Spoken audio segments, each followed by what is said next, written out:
Today our special guest army retired officer బొంత రమణయ్య గారు మనతో పాటు ఉన్నారు. ఏదైతే పహల్గామ్లో దాడి జరిగిందో శ్రీనగర్లో చాలా ఘోరమైన విషయం, చాలా బాధాకరమైన విషయం. 25 మందిని చంపారు ఉగ్రవాదులు.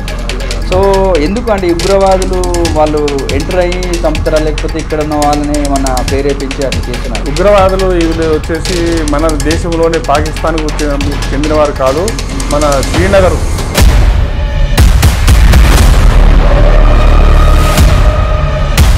వాళ్ళు మన టూరిస్టులు వస్తేనే వాళ్ళకు ఆహారం దొరుకుతుంది.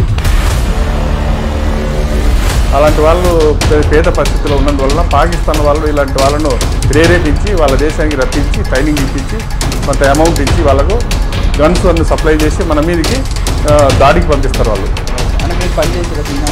నేను శ్రీనగర్ 3 years చేశాను. తర్వాత నేను లదాఖ్ వెళ్ళాను. ముఖ్యంగా కాశ్మీర్ అనేసరికి శ్రీనగర్ అనేసరికి చలి బాగుంటుంది సార్. సో ఆ చలిని ఎట్లా తట్టుకుంటారు జనరల్? చలి విపరీతమైన చలి. అక్కడ వాటికి సంబంధించిన కొన్ని క్లాత్స్ అనమాట, స్లీపింగ్ బ్యాగ్స్ అని ఒకటి ఉంటాయి, దాంట్లోకి దూరం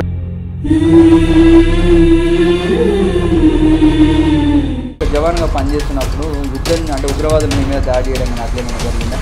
మచ్చల్ సెక్టర్, అది పాకిస్తాన్ బార్డర్.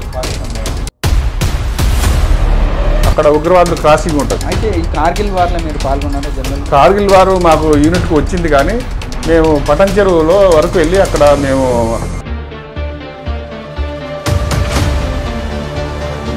బాగా ట్రైనింగ్ ఇస్తారండి. హెవీ ట్రైనింగ్ అంటే ఇంకా అసలు చెప్పేదానికి సాధ్యం కాదు. అసలు అన్నం ఉండదు, ఏముండదు. 24 గంటలు కొండలు ఎక్కుతూనే ఉండాలి. ఫైరింగ్ గురించి ప్రాక్టీసు. మళ్ళీ మన వాళ్ళలోనే పాకిస్తాన్ వాళ్ళు ఒక ట్రూపు, ఇండియా వాళ్ళు ఒక ట్రూపు, వాళ్ళ మీద ఫైరింగ్ చేయాలి. వాళ్ళు ఎంతమంది పాయింట్లు వేస్తారు, మళ్ళీ పాయింట్స్ కూడా ఉంటాయి. అలా ఇది కార్గిల్ వల్ల ఒక ఆయన యోగేంద్ర సింగ్ యాదవ్ అని చెప్పేసి పెద్ద అంటే బాగా యుద్ధాన్ని బాగా నడిపించిందని చెప్పి పరమవీర చక్ర అవార్డే తెచ్చినారు. సో ఏం చేసినప్పుడు కార్గిల్ యుద్ధంలో పైన యోగేంద్ర సింగ్ యాదవ్ గారు కొన్ని తగిలినాయి, కాళ్ళకు తగిలినాయి, బాగా బుల్లెట్ తగిలినాయి. తగిలినా కానీ ఆయన లెక్క చేయకుండా కొండ పైకి వెళ్ళి బంకర్ మీద గిన్నెడ్ వేసినమాట. గిన్నెడ్ వేసిన తర్వాత వాళ్ళు బ్లాస్ట్ అయ్యి ఒక 4-5 ఎక్స్పైర్డ్ అయిపోయింది. అది ఇంకొకటి ఈ టెక్నాలజీలో భాగంగా ఏంటంటే యుద్ధము జరుగుతున్నప్పుడు హెలికాప్టర్ నుంచి రబ సైనికులంతా కిందికి దిగుతున్నారు. అట్లా ట్రైనింగ్ మీరు ఏమైనా చేసి? అట్లా నేను ఆ ట్రైనింగ్ నేను వెళ్ళలేదు, కానీ నేను ఆ ట్రైనింగ్ చేశాను.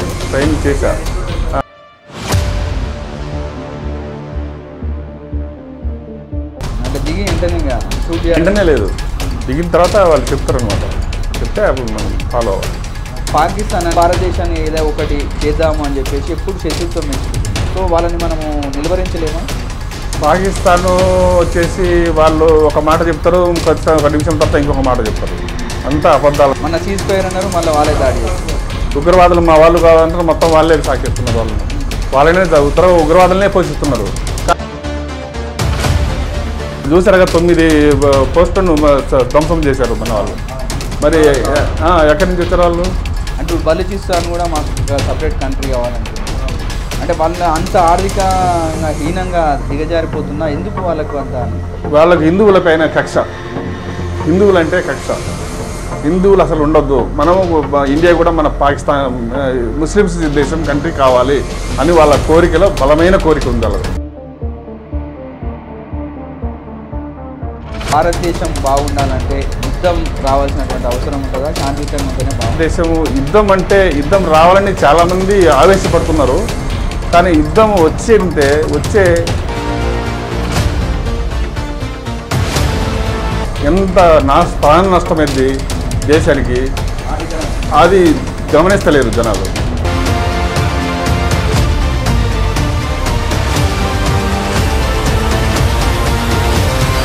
దేశంలో ఒక తమ్ముడు కానీ ఒక అన్న కానీ ఆర్మీలో చనిపోయినంటే ఆ కుటుంబానికి ఆ యొక్క నష్టం తెలుసు. చూడదని పేరు మన ఆ కుటుంబానికి తెలుస్తుంది, మనకు తెలియదు.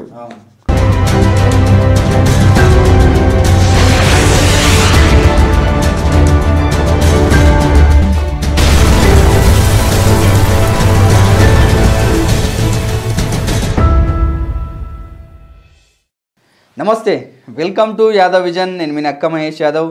Today our special guest army retired officer బొంత రమణయ్య గారు మనతో పాటు ఉన్నారు. మనందరికీ తెలిసిందే భారత్ పాకిస్తాన్ మధ్య యుద్ధం జరుగుతున్న విషయము. సో ఈ యుద్ధంలో జవాన్ల పాత్ర ఏ విధంగా ఉంటుంది, సో వాళ్ళకి ఎట్లాంటి ట్రైనింగ్స్ ఇస్తారు అని మనం మాట్లాడే ప్రయత్నం చేద్దాం. నమస్తే. నమస్తే. బాగున్నారా? మీరు ఆర్మీలో జాయిన్ అయ్యి రిటైర్ అయ్యారు సార్. అంటే ఎప్పుడు ఆర్మీలో జాయిన్ అయ్యారు సార్? నా పేరు వెంకటరమణ యాదవ్. నేను ప్రకాశం డిస్టిక్ గిద్దలూరు తాలూకాకు చెందినవాడిని. అయితే నేను 1982 సెప్టెంబర్ 24వ తారీఖున నేను ఎంరోల్మెంట్ అయ్యాను. అయిన తర్వాత నాకు ట్రైనింగ్ వచ్చేసి నీలగిరి, వెల్లింగ్టన్, మద్రాస్ రెజిమెంట్లో నాకు ట్రైనింగ్ వచ్చింది. అక్కడ నేను ట్రైనింగ్ పార్టిసిపేట్ చేశాను. నేను ట్రైనింగ్ 12 నెలలు అక్కడ కంప్లీట్ చేశాను. 12 నెలలు. ఫస్ట్ 6 మంత్స్ బేసిక్ ట్రైనింగ్, తర్వాత వెపన్ ట్రైనింగ్. వెపన్ అంటే రైఫిల్ తోటి training. Basic training only hands, అంటే వితౌట్ రైఫిల్స్, రైఫిల్ లేకుండా ఓన్లీ చేతులతో. అది బేసిక్ ట్రైనింగ్ అంటారు. దాంట్లో కూడా చాలా రకాలుగా ట్రైనింగ్ చేయాల్సింది వస్తుంది. దాంట్లో అది ఫిట్ అయిన తర్వాత మళ్ళీ వెపన్స్ ఇస్తారు. అది కూడా అది పాస్ అవ్వాలి.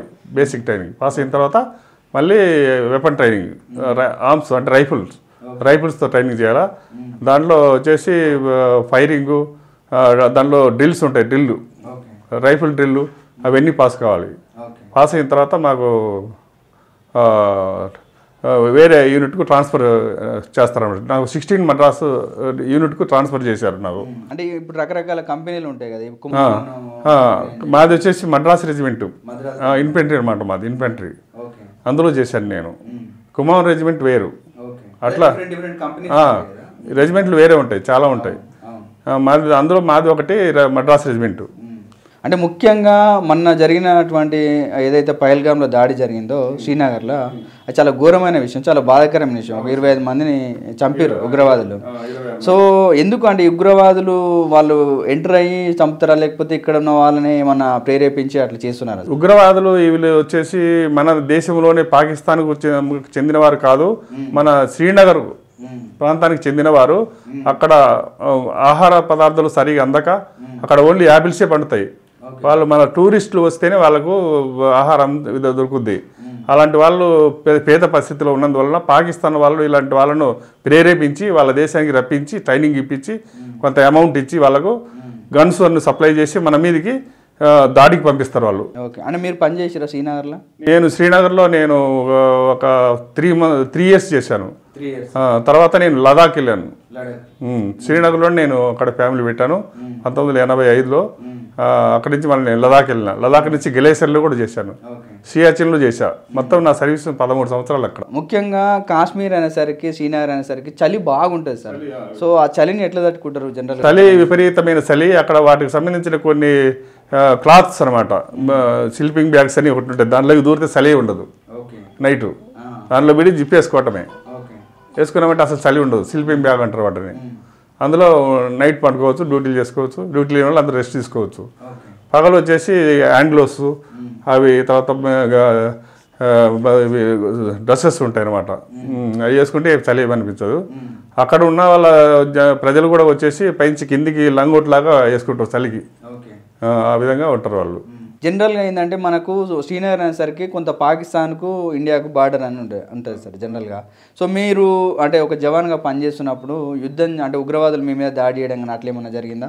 ఉగ్రవాదులు మేము వచ్చేసి నేను జడగలి తర్వాత మచ్చల్ సెక్టర్లో నేను చేశాను. 18 మంత్స్ సర్వీస్ చేశాను అక్కడ. మచ్చల్ సెక్టర్ అది పాకిస్తాన్ బార్డర్. అయితే అక్కడ ఐసు ప్రాంతం బాగా ఐసు పడుతుంది. అక్కడ భయంకరమైన ఐసు, చాలా ఐసు పడుతుంది. ఆ ఏరియా నేను వెళ్ళినప్పుడు ఐసు లేదనమాట ఆ టైంలో. ఆ టైంలో ఒకసారి మేమున్న ఏరియా క్యాంప్ నుంచి ఒక 8 కిలోమీటర్స్ వరకు పైకి కొండ మీద నడుచుకుంటూ వెళ్ళాలి. అక్కడ ఉగ్రవాదులు క్రాసింగ్ ఉంటుంది, పాకిస్తాన్ బార్డర్ దగ్గర అనమాట పాకిస్తాన్. ఆ క్రాసింగ్ వాళ్ళను ఉగ్రవాదులను మనం పట్టుకోవడం కానీ కాల్చడం కానీ చేయాలి. వాళ్ళను వెళ్ళకుండా ఆపాలి. ఆ డ్యూటీ మాకు వేశారు అక్కడ. ఆ పైన వేసినప్పుడు 5 మంది అక్కడ ఉండాలి, ప్రతిరోజు ఒక 24 hours తర్వాత వాళ్ళు చేంజ్ చేయాలి వాళ్ళని, వేరే వాళ్ళు. అంటే 5 members అంటే పైన ఉంటుంది అది, పైన బంకర్ ఉంటుంది, ఆ బంకర్లోనే ఉంటారు వాళ్ళు. దగ్గర బంకర్లోనే పక్కన పొజిషన్ తీసుకొని ఉంటారు. ఉంటే వాళ్ళు 24 hours తర్వాత వేరే వాళ్ళు వెళ్ళాలి 5 days. అక్కడ నా డ్యూటీ పడింది. నాతోటి ఒక 5 members, ఒక సిపాయి, నేను హవల్దారు. మాకు ఒకటి LNG. హవల్దార్ అంటే కమాండ్, హవల్దార్ అంటే నాన్ కమిషన్ ఆఫీసర్ హవల్దార్ అంటే. అయితే నాకు డ్యూటీ పైన 3 సిపాయిలు, నేను ఒకరిని. అందులో ఒక లాన్స్ నాయక్ ఉన్నాడు. లాన్స్ నాయక్ అంటే అప్పుడప్పుడే ఆయన ప్రమోషన్ తీసుకున్నాడు. ఆయన నాతో ఉన్నాడు. వాళ్ళు తీసుకొని నేను ఒక 4-5 kilometers పైకి వెళ్ళాము. వెళ్ళిన తర్వాత పెద్ద పెద్ద దేవదారు చెట్లు ఉన్నాయి. ఆ దేవదారు చెట్ల మధ్యలో మాకన్నా ముందే వాళ్ళు ఆమూస్ పెట్టేశారు మా మీద. ఆమూస్ అంటే కాపలా కాయటం మా మీద. ఇతని ఈ దారి ఉంది, ఇక్కడి నుంచి వస్తారని ఆ దారి గుర్తుపెట్టారు వాళ్ళు. అయితే మాకు ఆ విషయం తెలియదు. మేము మా దగ్గర చిన్న కుక్క ఉన్నది. అప్పుడు ఆ కుక్క దగ్గరికి పోయిన తర్వాత గౌగౌ నడిచింది. అరుస్తే మేము పక్క ముందు, నేను ఫస్ట్ సంగయ్య అని ఒక ఆయన ఉన్నాడు. ఆ సంగయ్య తర్వాత నేను, ఆ తర్వాత ఇంకొక ఆయన మడివెల్లప్ప, ఒక ఆయన రవి అని ఉన్నాం, 4 ఉన్నాం. అయితే ఉన్న తర్వాత సంగయ్య ఏమైంది అన్న, ఏం లేదు సార్, చెట్లు ఏమో కదులుతున్నాయి, కోతులు అయ్యి అని చెప్పిండు. కోతులు ఏమైనా ఉన్నాయేమో, కుక్క అరిచింది అన్నాడు. అంతే, బెస్ట్ ఫైర్ మొత్తం అని ఫైరింగ్, AK-47 ఫైరింగ్. మాకు ఏం చేయాలా, ఫైర్ పొజిషన్ అని చెప్పా, కిందకి పొజిషన్ అంటే కింద పండుకోవడం. అంటే అక్కడ పెద్ద గుంత ఉంది, ఆ గుంతలు పడిపోయాం. అంటే ఆ టెన్షన్లో మీరు ఆ గుంతలు పడిపోయాం. అది సుమారుగా ఒక 10 మీటర్లు ఉంటుంది, పైకి ఎక్కలేము. ఎక్కుదామని ఎంత ప్రయత్నించినా చేత ఎత్తలేదు. వాళ్ళు ఇష్టం వచ్చినట్టు ఒక 1/2 hour 45 minutes వరకు ఫుల్ బెస్ట్ ఫైర్. ఆ చెవులు కొండలు మొత్తం గీ పెట్టినాయి, ఆ విధంగా ఫైర్ అయింది.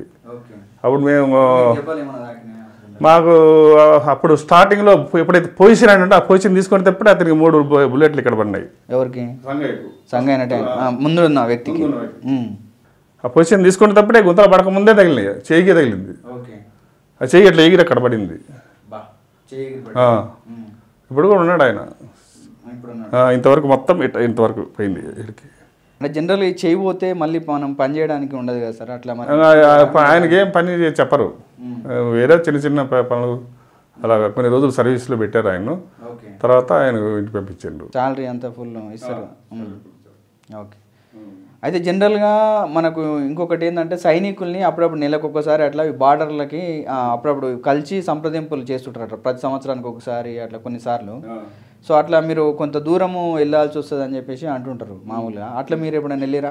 నాకు అలాంటి డ్యూటీ పడలేదు సార్. నేనైతే అంబూస్లు వెళ్ళాను చాలా ఏరియాలో.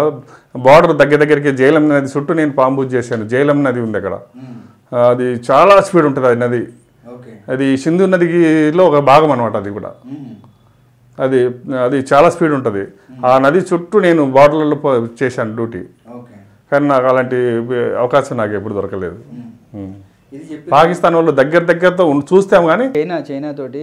తర్వాత అక్కడి నుంచి నేను ట్రాన్స్ఫర్ అయింది నాకు చైనా, అరుణాచల్ ప్రదేశ్. అంటే ఇక్కడ నుంచి మళ్ళీ అరుణాచల్ ప్రదేశ్ మా యూనిట్ మొత్తం యూనిట్ పోతుంది. మొత్తం వచ్చేసి 1200 మంది ఉంటారు. మొత్తం యూనిట్ ట్రాన్స్ఫర్ అయింది మాది ఆ యూనిట్ అలాంటిది అనమాట మాది. కొంతమందికి ఇండివిజువల్ ట్రాన్స్ఫర్ ఉంటాయి, అది కోర్ రెజిమెంట్ వాళ్ళకు ఇండివిజువలే ఉంటుంది అనమాట వాళ్ళకు. మాకు అట్లా కాదు, మొత్తం యూనిట్ ట్రాన్స్ఫర్ అవుతుంది. నేను అక్కడ అయిన తర్వాత మళ్ళీ నాకు అరుణాచల్ ప్రదేశ్ ట్రాన్స్ఫర్ అయింది. అక్కడ నేను అరుణాచల్ ప్రదేశ్ కనీసం 23 years నడుచుకుంటూ వెళ్ళాము. నేను 20 members, ఒక ఆఫీసరు, ఒక జేసీఓ, నేను ఒక హవల్దారు, ఒక 12 మంది జవాన్లు. మొత్తము 20 రోజులకు రేషన్ మొత్తం, ఆ బియ్యం పప్పు అన్నీ మొత్తం సామాన్లు ఇక్కడ కట్టుకోవాలి. మీరే మోసుకుపోవాలా?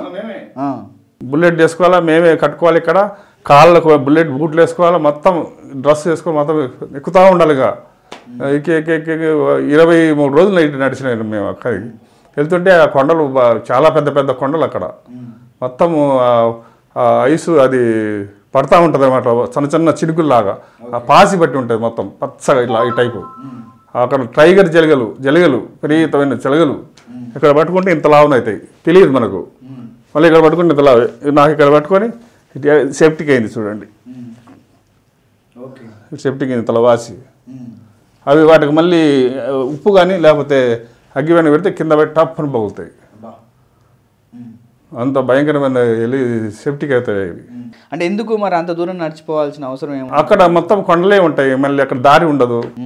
అక్కడి నుంచి మాకు సపోర్ట్గా గైడ్ను కూడా మేము పెట్టుకుంటాం. ఆ ఏరియాలో గైడ్ ఉంటాడు, వానికి దారి తీసేదానికి కొడతాడు. ఇట్లా చెట్లను తీసుకుంటే దారే ఉండదు అసలు. ఓన్లీ మ్యాప్ సెట్ చేస్తారు, దాని ప్రకారం వెళ్తాం. పైన నక్షత్రాలు లేకపోతే వైర్స్, టెలిఫోన్ వైర్స్ ఉంటాయి కదా, వాటి ఆధారంగా వెళ్తాం మేము అక్కడ ఏరియాకు. రోడ్లు ఉండవు, బస్సులు వెళ్ళవు, అలాంటి ఏరియాలో వెళ్ళాలి మేము. చాలా కష్టం అయింది అది. అంటే అది కంపల్సరీ అంటే వాళ్ళతో మాట్లాడాలి అని? కంపల్సరీ ప్రతి సంవత్సరం వాళ్ళకు మీటింగ్లు ఉంటాయి కదా, ఖచ్చితంగా మాట్లాడతారు. బార్డర్లో వాళ్ళకి ఉంటాయి. శాంతి భద్రతల కోసం. శాంతి భద్రతల కోసం. ముఖ్యంగా జనరల్గా మీరు అంటే 1984 అంటే మీరు ఉన్నప్పుడు అంటే ఎప్పుడు రిటైర్ అయ్యి ఎప్పుడు అయ్యారు? నేను 1982లో జాయిన్ అయ్యాను. 2001లో నేను కార్గిల్ వార్ అయిపోయిన తర్వాత నేను వాలంటీర్ రిటైర్మెంట్, మా ఫాదర్ ఎక్స్పైర్డ్ అయ్యిండు. తర్వాత మా వైఫ్ వదిలే వచ్చేసేయమంటే నేను రిజైన్ చేసి వచ్చాను. అప్పటికే నాకు 18 సంవత్సరాల 10 నెలలే ఉంది సర్వీస్ అయిందా? అయితే ఈ కార్గిల్ వార్లో మీరు పాల్గొన్నారా? జనరల్గా కార్గిల్ వారు మాకు యూనిట్కి వచ్చింది, కానీ మేము పటన్ చెరువులో వరకు వెళ్ళి అక్కడ మేము రిజర్వ్లో అయిపోయారు మా యూనిట్. మేము అక్కడ వెళ్ళి అక్కడ మొత్తం యుద్ధం కన్నా ఎక్కువ మేము ట్రైనింగ్ చేసాం. అవును, జనరల్గా వార్కి ఏదైనా వార్కి వెళ్తున్నప్పుడు బాగా ట్రైనింగ్ ఇస్తారంటే హెవీ ట్రైనింగ్ అంటే ఇంకా అసలు చెప్పేదానికి సాధ్యం కాదు. అసలు అన్నం ఉండదు, ఏముండదు. 24 గంటలు ఇంకా కొండలు ఎక్కుతూనే ఉండాలి. ఫైరింగ్ గురించి ప్రాక్టీసు. మళ్ళీ మన వాళ్ళలోనే పాకిస్తాన్ వాళ్ళు ఒక ట్రూపు, ఇండియా వాళ్ళు ఒక ట్రూపు, వాళ్ళ మీద ఫైరింగ్ చేయాలి.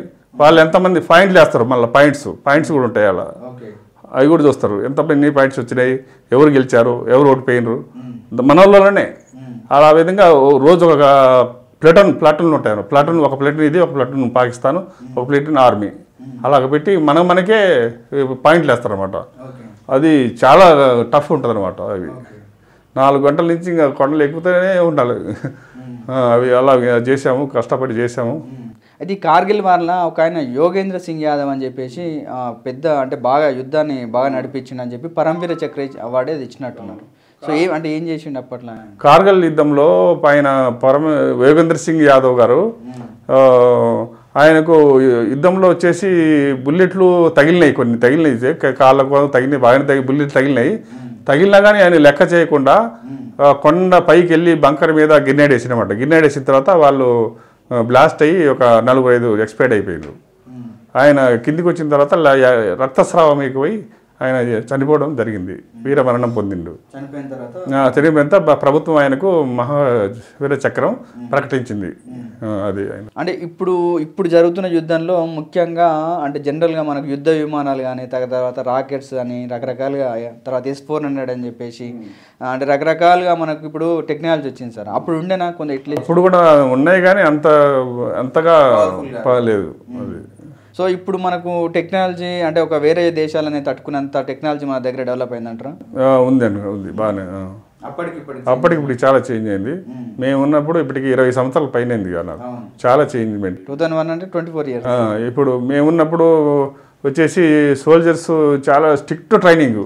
ఇప్పుడు అందరూ డిగ్రీ ఇంజనీరింగ్ చదివిన వాళ్ళు వస్తారు, వాళ్ళకు స్ట్రిక్ట్గా చెప్పేదానికి లేదు, దూరం ఉండి చెప్పాలి, తగిలేదానికి లేదు. మేము ఉండేటప్పుడు కొట్టడమే. ఇప్పుడు అసలు దగ్గరికి పోయి చెప్పేదానికి లేదు, దూరం ఉండి చెప్పాలి ట్రైనింగ్. అంతా క్వాలిఫైడ్ మనుషులు కదా అందరూ, ఈ సాఫ్ట్వేర్ ఇంజనీర్లు వీళ్ళంతా అక్కడ ఇప్పుడు ఉన్నారు, వాళ్ళని ఏమనే దానికి లేదు వాళ్ళు. కాబట్టి అప్పుడు టెక్నాలజీ కూడా మారిపోయింది కదా. ఇప్పుడు మిజైల్స్ అంటే ఎక్కువ అది టెక్నాలజీ పెరిగింది ఇప్పుడు అప్పటికన్నా ఇప్పుడు. అయితే ఇంకొకటి ఈ టెక్నాలజీలో భాగంగా ఏంటంటే యుద్ధము జరుగుతున్నప్పుడు హెలికాప్టర్ నుంచి రబ సైనికులంతా కిందికి దిగుతున్నారు. అట్లాంటి ట్రైనింగ్ మీరు ఏమైనా చేసి? అట్లా నేను ఆ ట్రైనింగ్ నేను వెళ్ళలేదు, కానీ నేను ఆ ట్రైనింగ్ చేశాను. అది పారామిలిటరీ అని, దానిలో పారా జంపింగ్ అంటారు దాన్ని. ఆ పారామిలిటరీలో హెలికాప్టర్ నుంచి డకోటా ఉంటాయి, దానిలో నుంచి జంప్ చేయాలి. జంప్ చేసినప్పుడు అది ఇది చోటు విచ్చుకుంటుంది ఇలాగా, అది మనం కంట్రోల్ చేసి దిగాలి ఆ ఏరియాలో.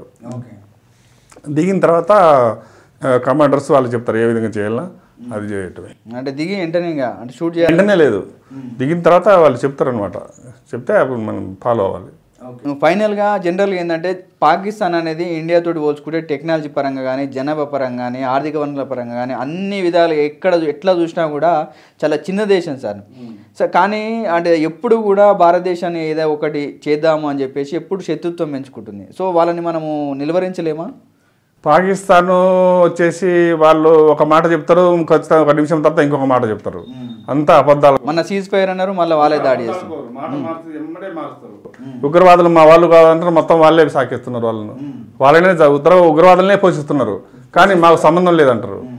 ఇప్పుడు చూసారుగా 9 పోస్టులను ధ్వంసం చేశారు మన వాళ్ళు. మరి ఎక్కడి నుంచి వచ్చారు వాళ్ళు? ఉంటేనే కదా ఆడ ధ్వంసం చేసేది. మరి ఆ విధంగా అబద్ధాలు ఆడి ఆ విధంగా చేస్తుంది పాకిస్తాను. వాళ్ళను ఆ పాకిస్తాన్ అనేది అసలు లేకుండా చేయడమే మంచిది నన్ను అడిగితే. అంటే ఇప్పుడు బలూచిస్తాన్ కూడా మాకు ఒక సపరేట్ కంట్రీ కావాలంటుంది. అంటే వాళ్ళ అంత ఆర్థికంగా హీనంగా దిగజారిపోతున్నా ఎందుకు వాళ్ళకు అంత అని? వాళ్ళకు హిందువుల పైన కక్ష, హిందువులు అంటే కక్ష, హిందువులు అసలు ఉండొద్దు, మనము ఇండియా కూడా మన పాకిస్తాన్ ముస్లిమ్స్ దేశం కంట్రీ కావాలి అని వాళ్ళ కోరికలో బలమైన కోరిక ఉంది వాళ్ళకు. అందుకని వాళ్ళని ఉగ్రవాదులను పోషించడం, వాళ్ళని ప్రేరేపించడం, మన మీదకి పంపించడం వాళ్ళు అలా చేస్తున్నారు. ఫైనల్గా భారతదేశం బాగుండాలంటే యుద్ధం రావాల్సినటువంటి అవసరం ఉంటుందా? శాంతియుతంగా ఉంటేనే బాగుంటుంది. ఫైనల్గా భారతదేశం యుద్ధం రావాలని చాలామంది ఆవేశపడుతున్నారు, కానీ యుద్ధం వచ్చే ఎంత ప్రాణ నష్టమైంది దేశానికి అది గమనిస్తలేరు జనాలు. ఒక దేశంలో ఒక తమ్ముడు కానీ ఒక అన్న కానీ ఆర్మీలో చనిపోయినంటే ఆ కుటుంబానికి ఆ యొక్క నష్టం తెలుస్తుంది. ఇప్పుడు దాని పేరు మన వాళ్ళు ఆ కుటుంబానికి తెలుస్తుంది, మనకు తెలియదు, అంతేనే కాదా? మరి యుద్ధం జరగాలంటే అట్ట ఆలోచించాలి. బ్రెయిన్ ఎందుకుంది మనకు? ఆలోచించాలి ఏ విధంగా చేస్తే. ఇప్పుడు సింధు జలాలు ఆపేసిండు, ఇప్పుడు మోడీ గారు చాలా చేసిండు, ఆ విధంగా వాళ్ళకు ఆర్థికంగా వాళ్ళకు నష్టం కలిగించాలి. అప్పుడు ఆటోమేటిక్ వాళ్ళు యుద్ధం లేకుండానే వాళ్ళు నాశనం అయిపోతారు. అది ఓకే. ఆర్మీ జీవితం కంప్లీట్ చేసుకున్నారు సార్. సో కంప్లీట్ చేసుకొని కూడా దాదాపు 25-24 ఇయర్స్ అవుతుంది.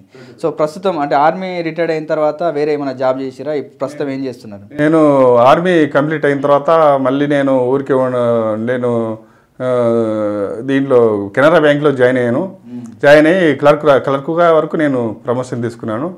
క్లర్క్ తర్వాత ఆఫీసర్ ఎగ్జామ్ రాశాను, కానీ నేను క్వాలిఫైడ్ అవ్వలేదు. అయితే నేను అంతటితో నేను విరమించుకున్నాను. అప్పటికి ఆర్మీలో బ్యాంకులు కూడా 18 ఇయర్స్ సర్వీస్ చేశాను. బ్యాంకులు కూడా నాకు అక్కడ కూడా పెన్షన్ వస్తుంది. చూశారు కదా, ఇలాంటి గొప్ప గొప్ప వ్యక్తుల్ని మీ ముందుకు తీసుకొచ్చే ప్రయత్నం చేస్తాను. కాబట్టి చూస్తూనే ఉండండి యాదవ్ విజన్ ఛానల్. మా యొక్క ఛానల్ని లైక్ చేయండి, షేర్ చేయండి, సబ్స్క్రైబ్ చేయండి. ధన్యవాదాలు.